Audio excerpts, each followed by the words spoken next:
بسم اللہ الرحمن الرحیم، اللہم صلی علی محمد وعلی آل محمد۔ ماہ شعبان کے چاند کے 3 عمل آپ کے لیے لے کر آئی ہوں، جو آپ کسی بھی حاجت کے لیے اور خاص طور پر رزق کے لیے ایک بہت پاورفل عمل ہے، جسے آپ کریں گے تو انشاءاللہ تعالی رزق کے دروازے آپ پر کھل جائیں گے۔ سب سے پہلا عمل تو یہ ہے کہ جب آپ کو چاند کی اطلاع مل جائے، جب آپ چاند دیکھ لیں تو آپ یہ دعا پڑھیں، اللہم اہلہ علینا بالامن والایمان والسلامۃ والاسلام ربی و ربک اللہ۔ اس کے بعد آپ نے 3 مرتبہ درود پاک پڑھنا ہے۔ رزق کی وسعت کے لیے جو آپ نے خاص عمل کرنا ہے وہ یہ ہے کہ نیا چاند دیکھ کر یا اسی رات عشاء کے بعد باوضو ہو کر قبلہ رخ بیٹھیں،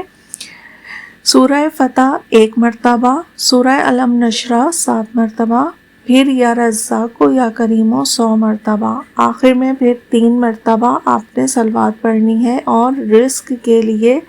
دعا کرنی ہے، یا نوکری، کاروبار، قرض سے نجات یا رزق میں برکت کے لیے جو بھی آپ کی حاجت ہے، آپ اپنے مقصد کے لیے خاص دعا کیجیے۔ ایک اور عمل حاجت روائی کا خاص، جو آپ نے شعبان کی پہلی رات یعنی کہ جب چاند نظر آ جائے آپ نے اس دن کرنا ہے۔ 2 رکعت نماز حاجت آپ نے پڑھنی ہے، ہر رکعت میں سورہ حمد کے بعد سورہ توحید 7 مرتبہ، نماز کے بعد آپ نے پڑھنا ہے یا اللہ 14 مرتبہ، یا محمد صلی اللہ علیہ وآلہ وسلم 14 مرتبہ، اور یا علی علیہ السلام 14 مرتبہ۔ آخر میں دل سے حاجت بیان کریں۔ اسی مہینے اگر آپ کم از کم ہر روز ایک بار یہ والا درود پڑھ لیں، اللہم صلی علی محمد وآل محمد وارزقنی رزقا واسعا حلالا طیبا، شعبان کے مہینے میں آپ روزانہ اسے 1 مرتبہ ضرور پڑھ لیں رزق کی فراخی کے لیے۔ یہ مہینہ